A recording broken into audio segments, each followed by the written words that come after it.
ऐसे ही मज़ेदार कहानी सुनने के लिए हमारे चैनल स्टोरी वाला को सब्सक्राइब करें। कहानी एक छोटे से गांव की है जहां का एक छोटा सा कपिल नामक बच्चा रहता था। कपिल गरीब परिवार से था और उसके माता पिता घर का गुजारा करने के लिए बहुत मेहनत करते थे। कपिल का दिल बड़ा था और उसमें सपने देखने की आग जलती रहती थी। एक दिन कपिल गांव के पुराने बुजुर्ग से मिला जिनका नाम बाबा रामदास था।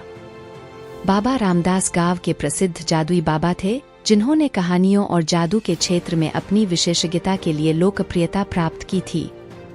कपिल ने बाबा रामदास से एक दिन पूछा, बाबा जी, क्या सच में जादू होता है? बाबा रामदास मुस्कराए और उसने कहा, हाँ कपिल, जादू वाकई होता है, लेकिन वह सिर्फ उसे समझने वालों के लिए होता है।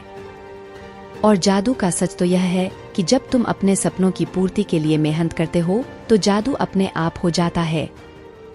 कपिल ने इसे सुनकर अपने आप को महसूस किया कि जादू सचमुच में मेहनत और समर्पण में होता है। उसने बाबा से पूछा, क्या मैं भी जादू कर सकता हूँ बाबा जी? बाबा रामदास ने मुस्कराते हुए कहा, हाँ कपिल, तुम भी जादू कर सकते हो, बस तुम्हें अपने सपनों के पीछे मेहनत करनी होगी और उन्हें पूरा करने के लिए समर्पित रहना होगा। इसके बाद से कपिल ने मेहनत और समर्पण में खुद को डाल दिया। वह रोजगार के लिए कई जगहों पर आवेदन किया और अपने क्षमताओं को बढ़ाने के लिए अपनी पढ़ाई में भी मेहनत करता रहा। कुछ समय बाद एक दिन कपिल को एक जादुई झाड़ू मिला।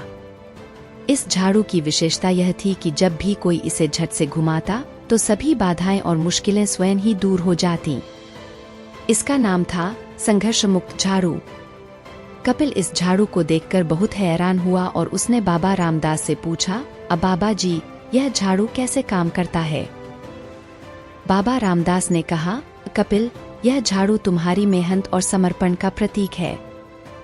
जब तुम मेहनत करोगे और समर्पण से अपने मकसदों की प्राप्ति के लिए प्रयत्नशील रहोगे तो यह झाड़ू तुम्हारी मदद करेगा और सभी मुश्किलें दूर कर देगा।